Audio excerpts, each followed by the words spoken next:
Hello, welcome to Game and Chat, the VG Batsu podcast. I'm Steve. And I'm Lee. And today we're going to join you, our lovely chums, as we talk about a big celebration of all things games, movies, and just what we've been up to recently. So I guess we'll kick off with a bit about us and what we've been doing. So for those who haven't seen our show or haven't listened to our old podcast, Lee, why should they give a shit? About us? About anything we've got to say. Because we are two of the best people in the world. Right, I would switch off at that point. So right, these are big-headed pricks. So, yeah, feel free to go. I mean, I stand by the opinion. You're not wrong. But I can understand why you would leave. But if you do want to see it through and see what we've got to say, feel free to join us. We're not going to tell you, that you're wrong with your opinion or that we're right with ours. We're just going to have a good old discussion about things we enjoy and maybe things we don't enjoy. Who knows? But today, we'll start with games, and you wanted to tell me, Lee, about Fallout Automatron. Is that what it's called? Automatron. Is that? I don't even know what it's called. Automatron. Automatron. Go on, me. tell me about the Automatron. Well, Steve. Automatron. Automatron. Ooh, imagine that. There we go. That's a kind of game I've been playing, but we'll get on to that once you've told me about Automatron. Automatron. Well, I'll try and keep this spoiler-free. Yes, because this is the new expansion for Fallout 4, I Yeah. believe. Now, as a dum-dum who's not very far in Fallout 4, it's 4, isn't it, we're on now? Yeah. Do you need to finish the game to play this? No. Okay. So as far as I've played through Automatron, it's got nothing to do with the main story quest. Right. So even if you've just started the game, you could jump straight into this if you wanted. Okay. It'd be harder, but you could do it.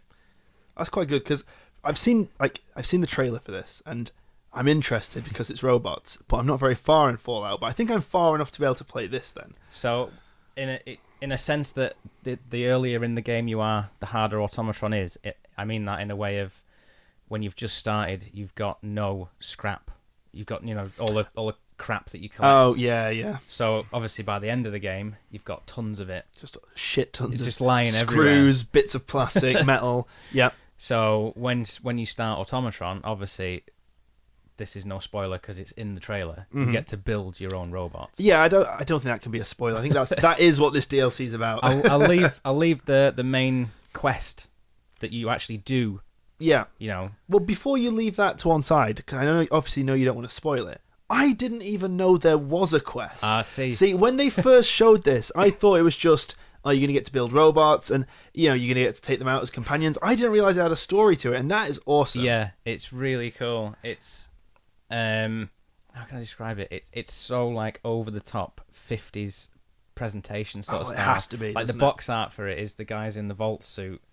The guy and the gal, in the vault suits, sort of looking and pointing. Really, I have seen that. It's like an old sort of B-movie poster. Yeah, no, it's it looks really good. Cool. But the story starts. You find, I won't go any further than this, but you hear. Just before you do, as Lee keeps pointing out, this is spoiler-free. Whenever we talk about a game that's new on this podcast, we will definitely try our best not to spoil anything for you. And if we do, we'll make sure to tell you beforehand. But that we will try to keep this spoiler-free. So go ahead. So you start the game after you've put the add-on on, and then a quest pops up. Oh, you've heard a distress beacon. Oh, just like Fallout 3. Tune into such a radio or whatever. So you're listening, and then there's a robot calling for help. You go and find it, and that's the start of the quest. It's a robot being attacked by more robots. Okay. And then you save this robot, and then that initiates the quest then to help the robot with its storyline. I don't want to say any more than that because it then opens it up. Right. I'm going to ask a question, and if the answer is just spoilers, then don't tell me. Are we talking robots like the bad robots in Fallout that look very robotic? Or are we talking about, and this isn't a spoiler here, I'm just going to mention the type of a character. Are we talking synths? Or is it spoilers already? What, that you can get to build, do you mean? Or both, like the start of this game is that, so when you say there's a robot in trouble. Oh, the robot in trouble, so there's no spoilers, obviously, because you will see this robot. It is a Protectron, styled legs, right, with a different body, and a different head. Because I want to make lots of synth people. Well, as far as I've got with experimenting building the robots, I don't know if you can use synth stuff. Well, you can shove that Fallout expansion where the sun don't shine. Whether you can or not, I don't know. I've not found anything yet. Mm-hmm. But so far, you can pretty much build anything that's robotic in Fallout. You can use bits of it to build your own robots. Oh, this sounds cool. This sounds good. So this is the first part of their DLC, and what was kind of pinned as one of the smaller ones, right? Like, there's some sort of expansion that's coming on a ship, and it looks huge. Yeah. So if this is like the small little nitty gritty DLC, I'm really excited to see what they've got. I mean, they put the price up to something stupid like £50, right, for the overall for the season pass. But did you get it when it was 25 quid? Yeah, you told me the price was going up, so get it soon. So I was like, instantly just bought it for 25 Yeah, well, quid. I think this Automatron one is supposed to be about 15 quid on its own, so it seems like it's going to work itself out really quick. Yeah, and anyone who's missed it at 25, if you're umming and ahhing about buying the season pass at the new higher price, don't worry. Worth it? Yeah. See, I think, I can't confirm this because, one, it'll depend when you're listening to this podcast, and two, I might just be mistaken. But I think there are some places still selling it at 25 quid. So if you have a shop around online, I mean, I use website cdkeys.com quite a lot, and I'm sure they were still doing it for 25 after the fact. So hopefully it's still going to be available, but you recommend it's worth it anyway? Yeah, totally. Based on your experience of this one. So it's gone from 25 quid to 40 quid, is it? The season I don't pass? even know. 40, 45, something like that. So even if it's gone up, I'd say this is at least this first expansion is worth 20 quid on its own. Okay. Would have been less, maybe 10, 15 if it was just building robots, but the fact there's a new set of missions to go with it, kind of, it's like... I think it's easy to get distracted and say that these sort of things, with them being an expansion, aren't worth so much. But when you think about, think how some of the games you download that are like £10, £15 and you get a load of enjoyment out of, like things like Goat Simulator, stuff like that, where there is nothing to them, but no one pays for that and goes, well, that wasn't worth the money. Yeah. But yeah, everyone gets really begrudging about the price of DLC, and I'm a big advocate of the idea that if you really like something and you think you're going to get the enjoyment out of it, who cares? Just do it. If you think, if this expansion's gone up in price, but you think, but I love Fallout, I don't think you should ever let the fact it's gone up. You shouldn't feel like a sucker that you missed it. Just celebrate the fact you're getting more of it, I guess. And as well, Bethesda have already said that the price increase is to obviously accommodate the fact that they'd initially said they were doing 3 sets of DLC. And there's going to be more. And now they're doing more. So I can see why they've put the price up. Fucking kudos to them there, because, they've also said if you bought it already, the DLC, you get the next set as well, don't you? You get everything you'd pay however much for. Yeah. Mortal fucking Kombat, on the other hand, sold me the combat pack for... Oh. We'll get into that later. Sold me the combat pack for £16, which got me 4 new characters, which I was happy with. Yeah. Good fun.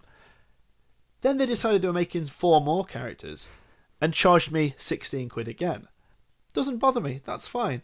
However, if you didn't buy pack 1, it was only £20 for both together. So I don't see why it couldn't have been, well, if you bought pack 1, you only pay £4 for pack 2. But no. It's like, oh, did you buy it day 1? Yeah, I did. Did you support us from the beginning? That's right, I did, Warner Brothers. Yeah, I supported you from the very beginning. Did you like the last pack? I did. That's why I'm willing to buy it again. Full price. It really annoyed me. Yeah. It annoyed me. But I bought it anyway. So who's to blame here? It's probably not Warner Brothers. However, I am still anticipating a pack 3 for Mortal Kombat. Well, there'll be a pack 3, and then there'll be if you haven't bought the first 2, here's a season pass. In fact, the game's free. But you can now have Alien versus Predator in that game, and you can have Jason versus not Freddy. Oh, he's not there. Who's not Freddy? But Fred, any of the other characters. But Freddy was in Mortal Kombat 9, so they've got to bring Freddy back. Anyway, we're getting off subject here. Automatron, good. Automatron, good.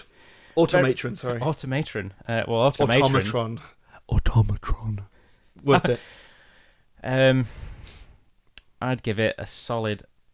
Well, I'm not even going to review games because my reviews are everything's excellent. Yeah, your score is always... Right, the thing you should know about Lee in reviewing games is when Lee plays a game for the first time, it's always a solid 9 or a 10. Like fucking Never Dead on the Xbox or whatever it was you had, where you roll around as a head and you're like, it's brilliant. brought it around. We played about 10 minutes of it, and it was annoying. And then you said the same thing about that Matt Hazard game or whatever it's called. Matt Hazard. Eat Lead. See, I don't even remember it, so it's obviously not that good. It was a game full of game references. It was a shooter. Oh, yeah, I get suckered into stuff and you like that. loved it. Yeah. And then, when was the last time anyone fucking spoke about Eat Lead? So, we won't do scores. Well, I won't score it. I'll just say I love it. And if you enjoy any sort of robotics whatsoever, you will love it as well. Is there hot robo-on-robo fighting action? I wouldn't call it hot, but you can have robo fighting. That's good enough for me. All right, well, I've recently Sorry, let me start again. I've recently been playing Pokken. I don't know if it's Pokken or Pokken, because it's Pokemon Tekken.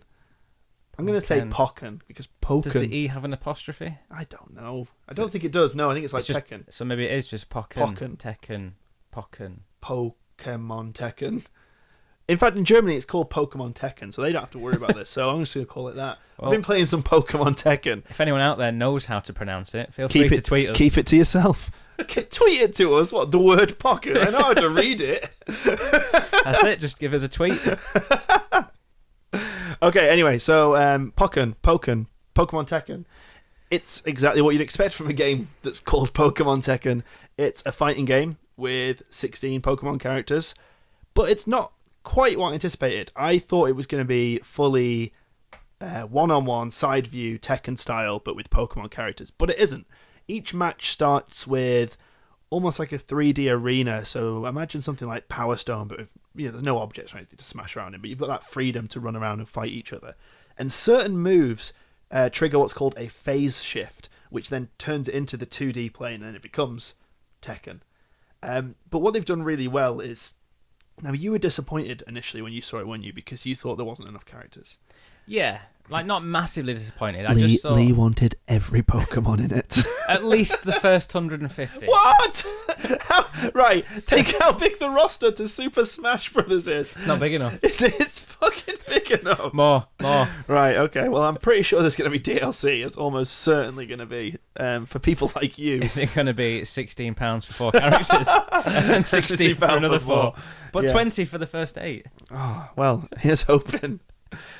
Anyway, I really kind of expected this to be more simplistic, and in some ways it is. The game moveset is really simple. There's no sort of quarter circles or hold a direction and a button for special moves. It's all just like combinations, like so 2 buttons together, or forward and punch, forward and heavy punch, jump and then punch. They're really simple moves, but the presentation of the game is amazing. The big thing I've always had against Pokemon is that even with the 3DS ones, the battles always look boring. And in the cartoons and the movies, the battles are always these big, exciting, dramatic things, and Pokken nails that. Everything just looks exactly like you would want it to in the cartoon. I want a Pokemon game where the battles are like Pokken. I've always wanted that. I've always thought, since the 3DS, why has that not happened yet? Yeah, I mean... Why did the 3DS struggle to have 2 Pokemon? Like, it turned the 3D off, didn't it? Yeah, it does. If there's 2 Pokemon on the screen at once. Oh, yeah. Yeah, if you had the 2v2, Why is it shouldn't struggle. It should just be fully open and go and batter your opponent. Well, I guess they can't do it too much like Pokken because you turn off the RPG fans. And I guess at its core, it's always been an RPG. But they certainly should look into doing something with the style of Pokken. Certainly how it looks. I mean, it's one of the... when you get those games on the Wii U where you just kind of... You play it and then you just think, man, this looks amazing. And not just because it's a nice looking game, but because the Wii U's not a powerful machine.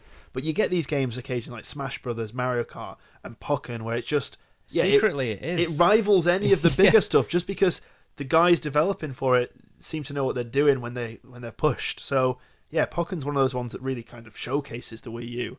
Probably not as much as Mario Kart 8 does, because that's still the best looking game of all time. That's a fact, by the way. It's not opinion. 100% actual fact. 100% pure fact. I can back that fact up as well. Again, not my opinion, just not an fact. Opinion. But yeah, it's a good looking game. So, have you played it yet? I haven't. I've seen you play a couple of rounds when I came around the other day. I'd imagine it just looks like a chaotic mess from the outside. It looks really good. It looks like a sort of fighting game that I could get into. Yeah. I mean, me and Charlotte play it a few times now. And because the game has an old over-the-shoulder perspective, one person's on the gamepad, one person's on the TV. And Charlotte's not a big fighting game fan, but even she's managed to sort of grasp Pokken with pretty much no prior fighting game experience. So when I picked up Street Fighter V, I spent a good half a day basically trying to teach Charlotte the basics because she's not played Street Fighter before. And it's so hard trying to get someone who's never played a fighting game to give any sort of shit about a fighting game, because the wall is just there straight away of, oh, you want to do a special move? You need to remember this combination. That's one move. Pokken gets rid of all that. Pokken is one of those welcoming games where, kind of like Tekken actually, you've got a good chance just by bashing buttons, but you'll also, by doing so, start to notice what you're doing and pick up the simple moves really quick, and it does such a good job of welcoming you in. It's also got, which I didn't expect, a really cool character customization aspect to it. So you make your own Pokemon trainer, so when you're challenging people online, you're represented by this guy or girl that you make, and the amount of customization they've got for like a 2D character is amazing. I'm yet to bump into anyone online who looks like the same as my character. Talking of online, before I wrap up Pokken, because there isn't a huge amount to talk about, I'm yet to wait more than 4 seconds for an online match of Pokken, which is phenomenal. Didn't Pokken increase sales of Wii U's in Japan? Like, it probably did there. It probably didn't here. But saying that, I've not seen it in a shop here yet. Everywhere seems to have sold out. Probably because they made about 10. Yeah. But yeah, if you can get Pokken, if you're into your Pokemon or fighting games, I thoroughly recommend it. It's seamless online, which I'm yet to see in a rival fighting game. I mean, Christ knows, Street Fighter still struggles. Pokken, from day of launch, was you click play a online match, counts down, 5, 4, oh, you're in a match. You never wait. And yeah, it's seamless. But yeah, if you like Pokemon, you like Tekken, just want a new Wii U game, then I recommend it heartily, especially if you like both of those things. So, because I'm a fan of both Pokemon and Tekken, for me it's just a lovely combination. Even though my favourite Pokemon are not in it, I'm not going to bitch about it like you, Lee. Well, I am a fan of Pokemon. However, I am not a fan of fighting games. But there's a Pikachu in it wearing a Luchador costume, Lee. That surely should just make you want to play it anyway. I guess for anyone who watches our Batsu episodes on YouTube, you will know that currently notoriously shite at fighting games. I hate fighting games, so Steve's description of Pokken has sort of given me hope to make a comeback. Right. The thing I need to tell you, Lee, is you'll need to practice it. No. You can borrow my copy. Going blind. All in. Double or nothing. Right. The next game I want to talk about, Lee, I'm not going to go into too much detail. Yeah? You can probably give it as much of a rating as I can by having just watched a bit of it. And I'm going to start out by saying, I'd say we're both quite, we're both feminist friendly. We both believe in equal rights. We're both, we're not those sort of people that would give people abuse online for their opinions, or certainly not their genders. I've been playing Senran Kagura Estival Versus, Lee. Right. If you haven't played Senran Kagura Estival Versus, 1, I don't blame you. 2, you need to know 2 things. It's anime and it's boobs. Those are pretty much the 2 ingredients to making Senran Kagura Estival Versus. Now, you saw the intro, Lee. The intro made me want to instantly buy it. I am in a non-sexual way. I'm a big fan of that over-the-top. Damn titties. Pretty, yeah. But you know what I mean? Like that over-the-top Japanese, how they overemphasize everything. Lee, you can just say you like anime boobs. It's fine. I've bought the game, so you don't have to convince me. But you know what I mean, though? Like, any Japanese anime of that nature. Just big, brash. Has big boobs dangling everywhere. And dangling everywhere. Oh, I want that on the box of the game. Lee Thornton. Big boobs dangling everywhere. 10 out of 10. Hey, we said we weren't giving scores, but if we did. But yeah, obviously, I am a man. I like boobs, so... Okay. There's really nothing to say about Senran Kagura. Basically, if you look at the packaging for Senran Kagura, you can make the decision there and then of if that is for you. If you think, what is this? Some sort of titty-based fighting game? Yes. Yes, it is. If you think, is there more to it? No, there's not. It's Dynasty Warriors with boobs. And not even a good Dynasty Warriors. It's just a Dynasty Warriors with boobs. But, and, I'm not going to start singing the gameplay praises of this game because it's so simple. It is refreshing to have something come out on the PlayStation 4, like, especially in the time we have right now where a lot of games are getting censored. Obviously, we're not going to go into that sort of thing. We're trying to keep this lighthearted celebration of games. We're not the type that will moan about things. But it is still refreshing to find a game like Senran Kagura that can just be released and go, yeah, you know what, this is what it's about. It's a big, boobed fighting game, and it does not try to hide it. Yeah. And it's kind of nice to have a game come out and not try and disguise itself or try and censor itself for our market. It just goes, look, this is what it is. If you like it, then get it. If you don't, then just leave it on the shelf. You know, talking of it being left on the shelf, have you seen the inside cover to that game? Yeah, you showed me the reverse cover. It's basically, obviously this isn't a very visual format to tell you fine chums with. It's a picture of the cast of girls basically naked on a beach with smoke covering the key areas. Now, what's amazing is UK video game retailer Game were told to open every copy and stick stickers over the tits and asses on the inside of the case. Really? Yeah! Oh, I love the fact that someone higher up at Game went, oh goodness, we can't have all these titties. Send an email. Imagine writing that email seriously. As well, is that British? I'm sure he will be. Oswaldo Game. Oh goodness, there's an awful lot of breasts on this packaging. Send an email down to the stores, would you? You had me at kneecap. Oh, it's gone a bit too far for me, this.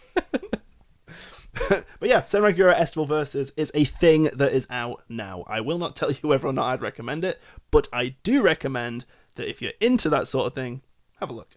But you will know from the cover if you're interested or not. Is there screenshots on the back? There is. Just look at the screenshots. I mean, let's just wind back a second here.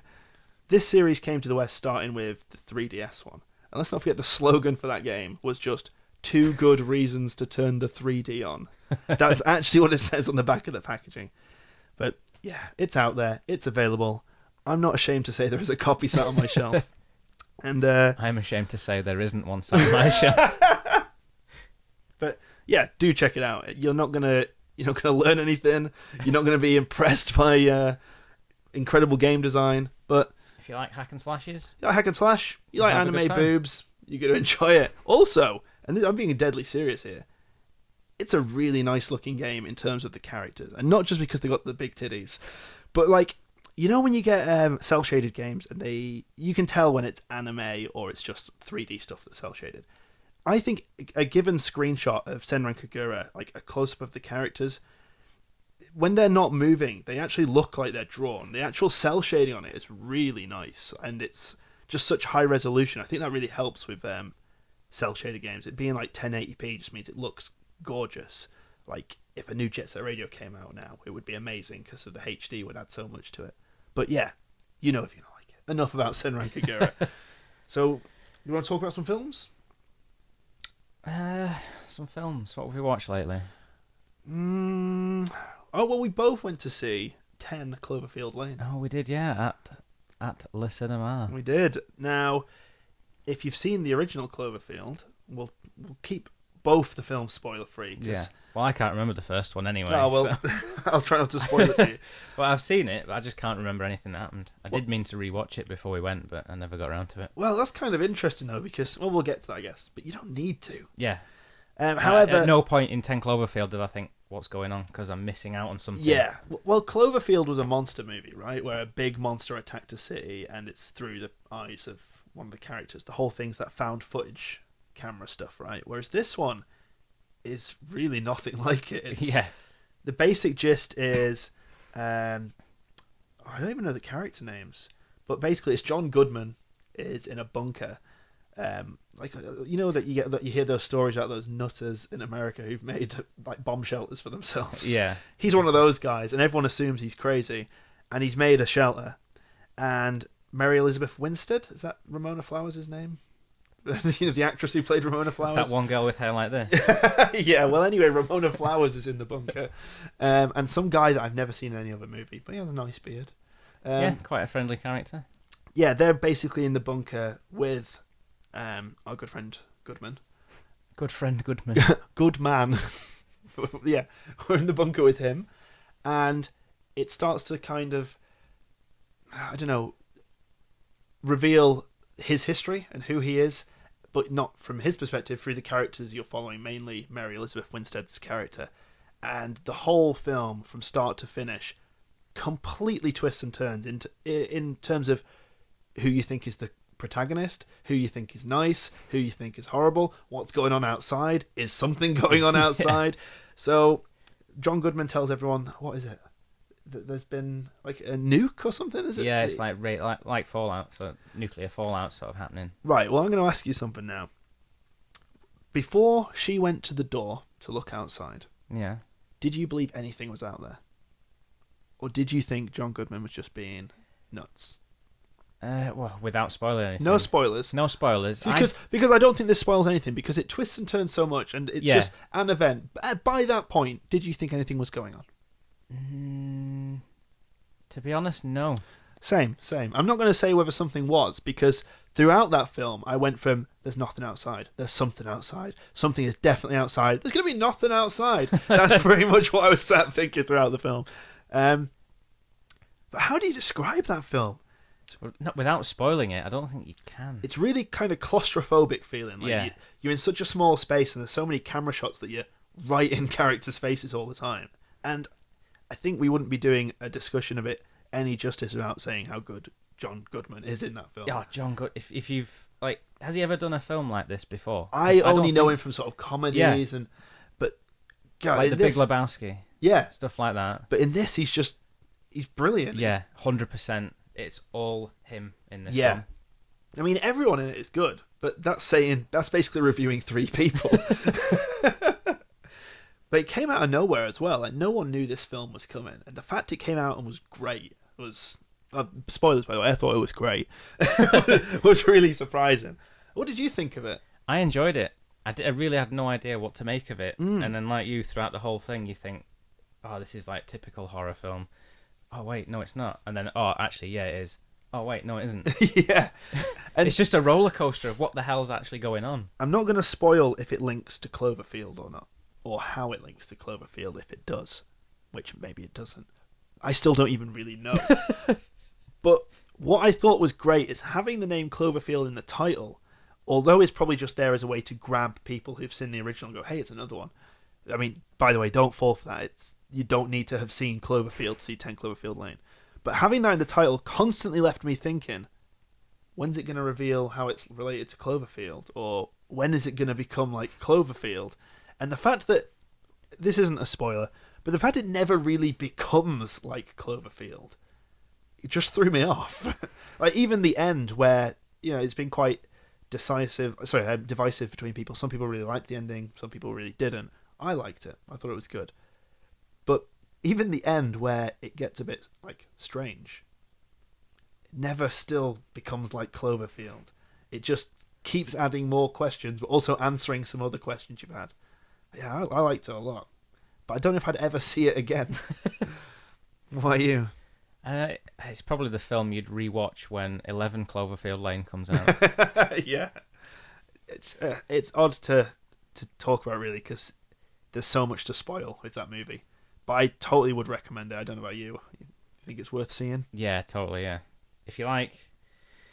Obviously, people know it's a horror film. Yeah, again, I guess... It's kind of a horror. It's kind of a thriller. It's kind of a slice of life. If you like that sort of genre, yeah, it's up there. Mainly just to see John Goodman. Yeah, if you want to see something interesting, then go see 10 Cloverfield Lane.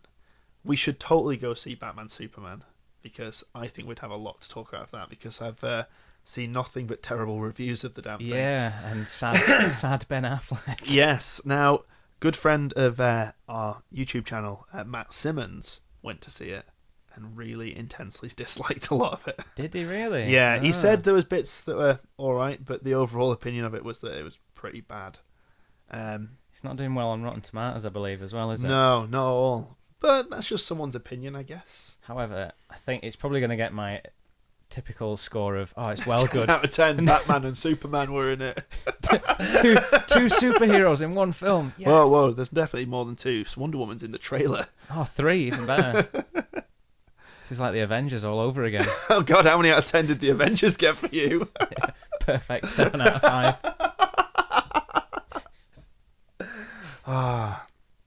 So, not much else to say about 10 Cloverfield Lane. I think we've covered all we can cover without ruining it. Other than, John Goodman's brilliant in it. We should start up another podcast where we just spoil everything, and then we can say what we want. Well, we could do a spoiler version follow-up. But before we move on from 10 Cloverfield Lane, me and you had a discussion in the cinema, Lee, about John Goodman. What was that? You turned to me and said... Could I not remember his name? Was this... No, you knew who he was, yeah. But you couldn't remember what you'd seen him in. Because I had the conversation with you, kind of like what we just had now, saying, man, John Goodman, he's never played a role like that. This is after the film finished. Yeah, and then you said... I only said Big Lebowski before then, because you'd said Big Lebowski. I was like, oh, God, yeah, it's that guy. But then previously, I was like, was he not one of the dinosaurs? I said, are you thinking about when John Goodman was in the Flintstones? And then you were like, nah. No, he was in that TV sitcom with the dinosaurs. And then, so Lee at this point is thinking of Dinosaurs, the TV show. The big rubber suits. Yeah.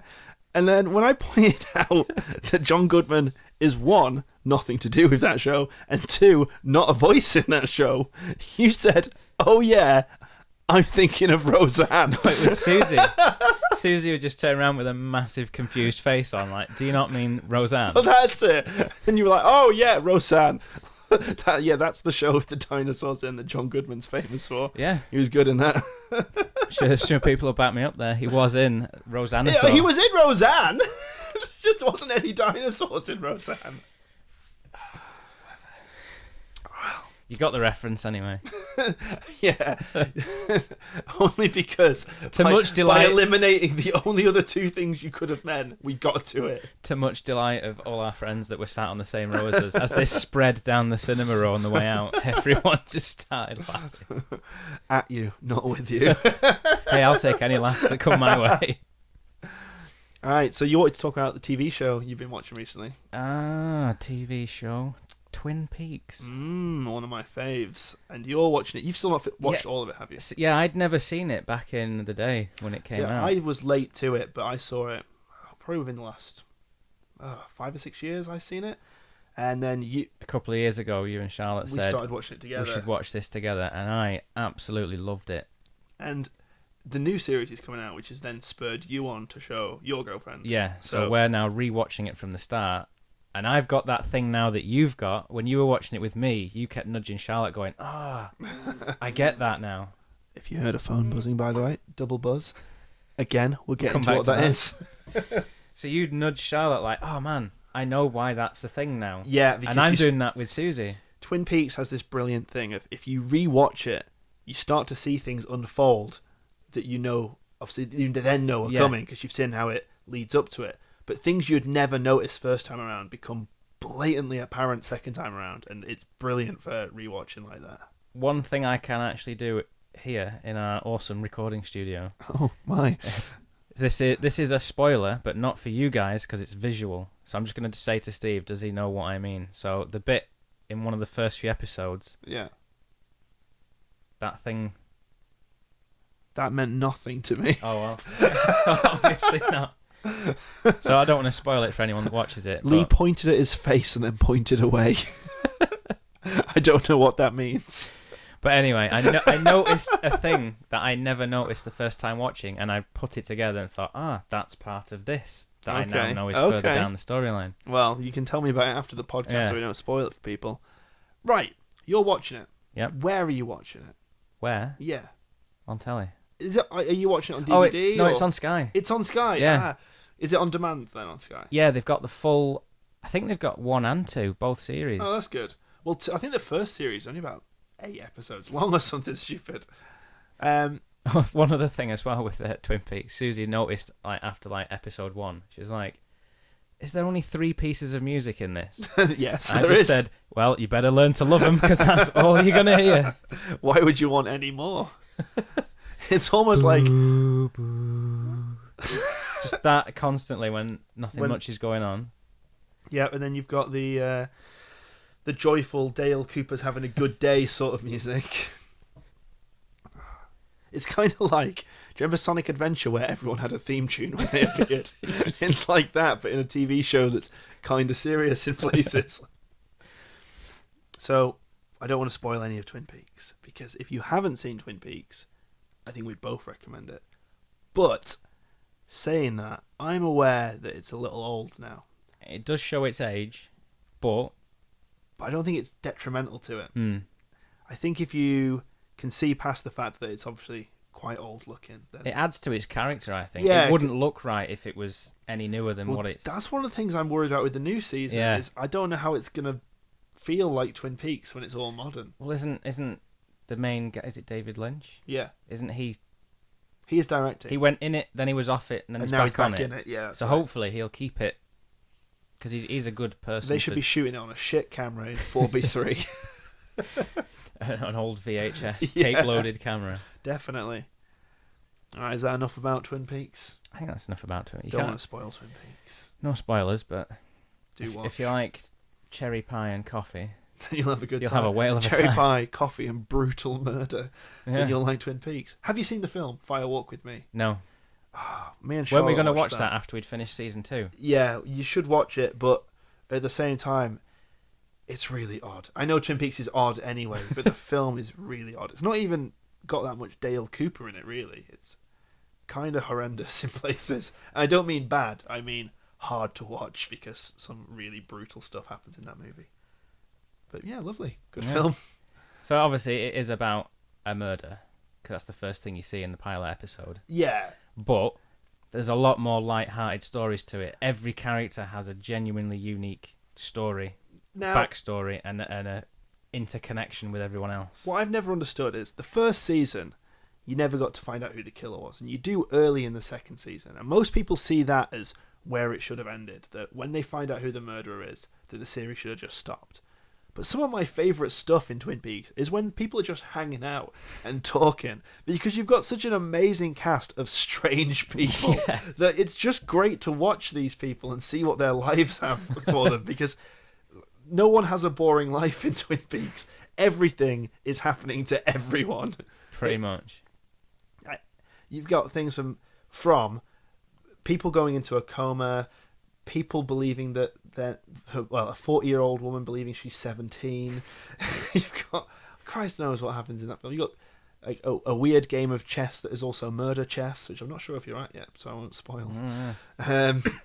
Yeah, it's a crazy, odd... It's the sort of thing that if it was a TV show nowadays, if a new plot twist was to come in, they'd introduce a character and go, oh, this is going to be this character, he's now the baddie, or he's now this person. But in Twin Peaks, it's just, oh, that person that you knew from before now is doing something else. Yeah. It's just the same characters, but different plot twists everywhere. Yeah, and all the characters feel really well developed. Like, none of them are just like, they're in it for this joke, or they're in it for this bit of plot. They all feel like real people who've got their own lives, even if their lives are very twisted and strange. Also, talking of Twin Peaks, did you ever get around to playing Deadly Premonition? I didn't. Oh, there's your next. Got it free. Was it on Plus? It was on Plus. It was on PS Plus. I think that's the next thing to do. We should have. I would happily do a podcast just about Deadly Premonition, because what a game. Why don't we do a Let's Play? Oh, yes, I'd happily do that. Okay, let's move on from Twin Peaks, because I think you can say too much about it. Yeah, you can get caught up. I think any of the things we've talked about, you can get caught up in them and get too excited. So, something old with Twin Peaks and something new with 10 Cloverfield Lane. But I'd say both of our ones today were recommended. Yeah. And so I think anything we talk about really on the podcast, we'd be able to heartfully recommend. Unless we're talking about it just to say what a sad time we had with it. But we try and celebrate games here rather than we'd getting involved in all the sad side of things. We could recommend it for you to accompany us in our sadness. In our tears. Yeah. Now, we're going to go on to apps. Now, normally I would say we're scraping the barrel if we're talking about apps. But don't tune out just yet. Basically, we've both got back into an old favourite app.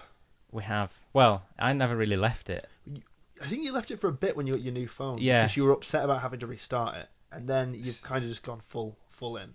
And before anyone says, why didn't you just reload your save? I went from iOS to Android. It's Neko Atsume, which, if you haven't played it, is... We'll get round to that.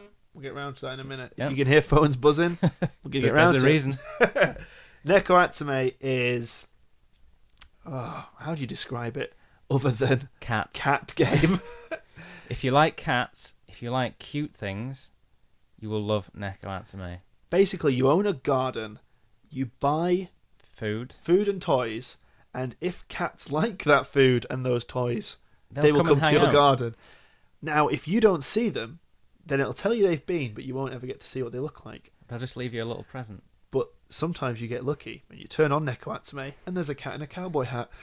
Or there's a cat in a bed shaped like a beef burger. And because of that, it's king mobile game. It is top tier mobile game because you know when you get a mobile game and you think, oh, I don't really have time for this. Neko Atsume is about 30 seconds long ago. Exactly. Neko Atsume is the perfect... Oh, I'm just going to check the time. Check my emails. How many cats have I got? How many cats have I seen? Check my Twitter. Done. It's like you can do it as part of your just checking things routine. Yeah. And as a mobile game, no one's going to sit there for hours playing Neko Atsume. Not all at once anyway. But over time, those 30 seconds add up into a game that I've probably put more hours into than a lot of really, really good games. How many of the special cats have you had? Well, the last update added 4 more.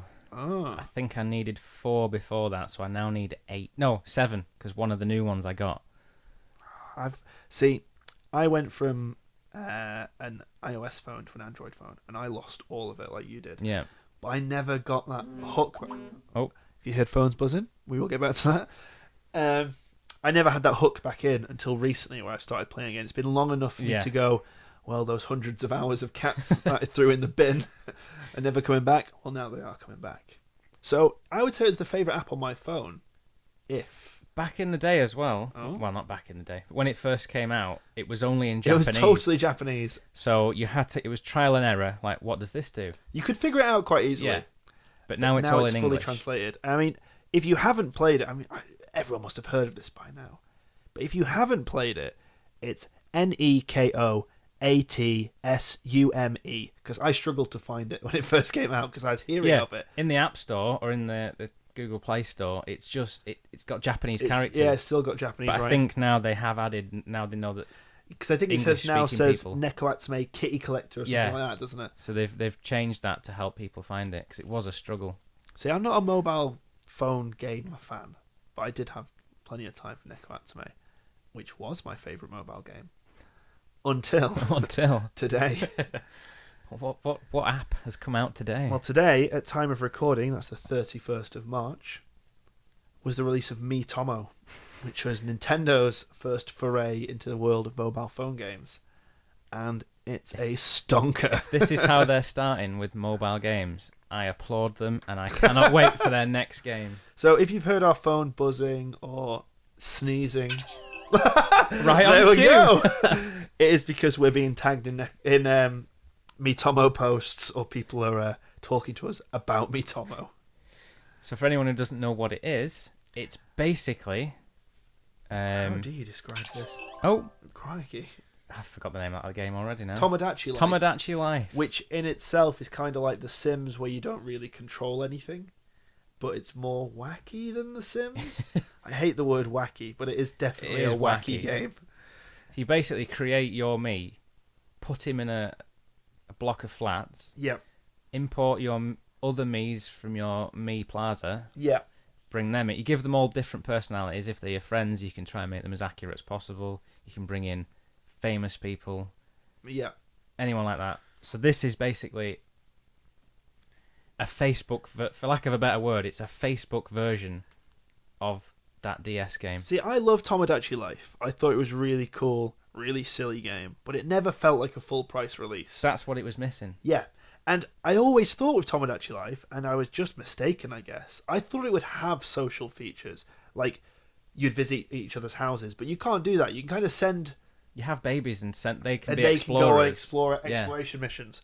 But this is all about your friends, and you add your Facebook friends, your Twitter friends, your Nintendo friends, and they all just meet up and talk and have weird conversations. Excuse me. And then you'll get asked questions by them. And then everyone on your friends list can see how you answered that question and then comment on it like a Facebook post. Yeah. But you're not in control of what gets posted, really. So it's not like anyone can write, hey, what's everyone up to tonight? But Miitomo might say, what's your favourite topping on a cheeseburger? And then you write what it is, and then everyone else starts commenting on it. Yeah. For me, I really hope enough people sign up to Miitomo because it's already replaced my internet icon on the bottom of my phone. It is now my third go-to app. So if you're checking Facebook and Twitter, this is now, I need to check Miitomo. What's going on in the world there? I think the thing that surprised me most is I love Nintendo. But let's be fair to them. They've never been the most relevant or up on current social trends. So, for example, it's really hard to tweet a photo using your 3DS. Oh my god. The browser on the 3DS, or even the Wii U, is utter shite.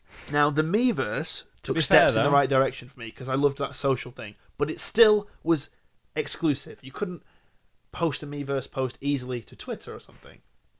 Go on, what were you going to say? To be fair, though, the PlayStation and Xbox web browser are equally shit. Yes, that's true. Yeah, the web browser is always a write-off. Which I don't see, because if a web browser can work perfectly on your phone, with the power of a PlayStation and Xbox and a Wii U, why can't Let's it not surf forget the that net? both the Wii U and the PS4 have touchpads for scrolling. Baffles me. Anyway, Nintendo have never been too up on current tech or trends, and yet, out of the gate, it's really easy to tweet a picture from Miitomo. It's really easy to invite friends from Facebook with Miitomo, or share a picture on Facebook or Instagram or pretty much any other social media, and it's linked up to the my.nintendo.com website really well, which is their replacement for Club Nintendo. And if you sign up to that now, by the way, if you're in the UK or Europe, you get a free copy of Flipnote animation software. Have you downloaded that link? I haven't. It keeps showing me the little thing to redeem it. You know what else? I think a sign of the future here. You click that, it downloads it to your 3DS for you. Oh. Yes. So if your 3DS is in standby mode, when you go home, it will have Flipnote on it if you click download. Excellent. I also noticed that all their rewards. Have you looked at the catalogue of rewards on my.nintendo? I haven't, no, because it told when I turned my Wii U on, it said, sign into my Nintendo. So I signed in. It said, scroll down to something, click on a reward, but then the reward it was pointing to that it was telling me to click wouldn't click. Oh no. So again, Wii U's browser's rubbish. So I'm yet to go on a desktop and have a look. Well, I'm going to just boot it up here so we can have a proper look at what the rewards are without me just guessing. But I know one of them, which is shown up right there, is Picross, the puzzle game for 3DS, which I love. Legend of Zelda version. Ah. Now, you can't buy that game. That's exclusive as a Club Nintendo reward. Right. There's also things like money off their digital games and full versions of games. So you can download, say, all of Metroid Fusion if you've got enough Nintendo points. And I can see why Nintendo are doing that, because it must obviously be very costly for their old reward program. Yeah. For manufacturing all the toys. Exactly. The shipping costs, because it was all free, wasn't it? Yeah, exactly. Oh, well, obviously, if you had the points. But what I thought was really impressive about the way they've done it here is not only is it like, money off their games, but it's off their newer games as well. Like 20% off Yoshi's Woolly World is a reward you can have. Zelda Picross for free, which, like I say, is actually an exclusive game. And all your Nintendo coins from Miitomo and your Platinum coins all add up and show on here. Oh, that's my Wii Me walking around on the Nintendo website. So for anyone who hasn't looked yet, you've got 3 boxes at the very top which stack up all of your coins. And I have to say already, judging by how much me and Steve love Nintendo, ours are going to be bursting at the seams. Now, what I learnt about gold coins, and there's a way on here that shows you how to earn them. And let me just. Do you get them by buying things through the eShop? You get them from buying digital stuff. Mm. And now, I'm not sure if Nintendo's next console will be digital only, but I certainly think it could be. And if anything, this really encourages me to go digital, because I want all those goodies. Well, as long as the prices are reasonable. So, like 40% off Splatoon, 40% off The Wonderful 101, 40% See, that is 50% off Mario Donkey Kong. See, something whole- like that would encourage me to buy a new full title game. Digitally. Yeah. Totally. Like new Super Luigi U add-on content for new Super Mario Bros. U. Like the fact that if you start buying your games digitally, then some of your add-ons will be free is incredible. That's nearly half price. That 40% off. Yeah. And some were 50% off. I mean, even if it's 40%, even if the full game is normally £50 on Nintendo's shop, it still means you're going to be paying pretty much nothing compared to the retail. You pay about £30 for it. That's £20 off. Yeah. Yeah. So if this is Nintendo's future direction, I'm pretty much a fan of it. I think I'm quite excited about where they're going with this. So, do you think Miitomo is going to be an intricate part of the NX? If it isn't on the NX in the same way that Miiverse is on the Wii U, I would be massively surprised. Yeah. I think Miitomo is going to be like your hub for pretty much all And your do you games. think they're going to do... This is total speculation now, obviously. Oh, well, all of this is from me too, yeah. Are they going to do another handheld, or will they update the firmware on the 3DS to make it more in line with the NX? Rumour has it that NX is both, so the controller is a handheld that you can take with you and play games on. So, who knows? Go on. I'm pointing at my knee Lee's here. looking very excited and pointing. My only hope is they don't... Well, I guess obviously Nintendo are a big company, they want to make money, but me and you have bought things on the Wii. Mm-hmm. We've rebought them on the Wii U. Yes. We've rebought them on the 3DS. Yes. Are we going to have to rebuy them on the NX? I'm starting to think no. And only because Miitomo links up to your Nintendo account, which is linked to both machines, and I've got a feeling this is all part of some sort of integrated system. Get your info onto Miitomo, transfer it then to the new console. I also think if the rumours are correct that that the NX is both a handheld and a home console, you only have to buy it on one because it is all one. Whether we'll have to buy them again since we already own them on Wii U, I don't know. But I'm not even going to say I'm mad about it because I buy them anyway. But yeah, I'm excited. Let's continue talking about Miitomo because I've got just sidetracked by my Nintendo. It's still part of it, isn't it? It's all integrated. Yeah. Miitomo, my Nintendo. But Miitomo it's what I wanted Tomodachi Life to be, I think. And I'm a fan of Tomodachi Life, but I think I wanted Miitomo. We got bored of it very quick, didn't we? Yeah, I still dabble in it here and there, but 10 minutes every month or so I'll turn it on. Whereas already I can see Miitomo being my lunch break game at work because I only get half an hour. There's plenty of time to go on, answer a few questions, play a few mini games, and then just collect some cats. Exactly. What a game. How do you describe it then? So, Tomodachi Life, Sims kind of slice of life kind of game, mixed with social media, with mini games. Like there's the pachinko / lucky hit style mini game where you can win new clothes for your Mii. Also, talking about that, you reckon those Mii characters and the clothes you win will transfer over to your Wii Mii character on NX? Probably, yeah. Because it's going to be a massive library, I think. Because you can buy a Mario outfit right now on my Nintendo for 250 platinum points. So it would make it sensible to be able to carry those across to other things. Oh man, how do they make real money on Miitomo? Because I've not seen a way to pay for anything yet. Well, we've not run out of coins. I would imagine if you run out of coins, you could buy in-game credit. Or maybe those drop tickets for the mini-game. Yeah. But I'm yet to be asked for a penny, and I already think I've put a fair few hours into it. So... Well, it's the same as the Nintendo Badge Arcade. How much have you paid into that? I paid 90p just to see what it would do. See, I've not paid anything yet, and I've got loads of badges. That was day of launch. I just put £1 in to see what it was like. But yeah, I've got hundreds of badges on Nintendo just from all the free ones they keep giving us. See, Nintendo Badge Arcade for me feels like one of the mini games you'd get in Miitomo. Like, imagine the grabbing machine, but full of the clothes, and then you can grab them. It seems. I would imagine if Miitomo comes to DS, you'll be able to then win clothes for your characters. I don't think it will though. I think Miitomo is going to stay just on mobile because I think this is the very first baby steps of Nintendo, basically. And I think if this is true, I think it's quite clever. But I might just be overthinking it. But I think this is Nintendo basically getting people who don't have a Nintendo machine back thinking about Nintendo. Yeah, because totally. I know loads of people who I don't know who have a Nintendo machine have downloaded Miitomo already. And well, that's the thing, isn't it? If NX came out and it was like, oh, if you've got Miitomo, the games are 50% off at the minute with this My Nintendo, then you're going to buy one. You're like, well, I get money off those games, so that's the machine I'll go for. I think that's maybe that to go on what you were saying. I think that is quite clever because everyone in the world pretty much has heard of Nintendo. Yeah, even if people have fallen out of favour with Nintendo. Not everyone has a Nintendo console. Exactly. But everyone has a mobile phone. Who is into gaming doesn't have a smartphone. Also, I'd like to point out that when they announced Miitomo, when most of the world was going, oh, why did not Mario Brothers for my phone? Shut up. This is the sort of thing you want on a mobile phone. Well, just buy the Mario costume and sing the theme in your head. Problem solved. This is the perfect mobile phone game. It's silly, it's quick. I mean, if you want a proper game, it's not a proper game, but it is an app. It is and not just an app as in I'm saying it is an app.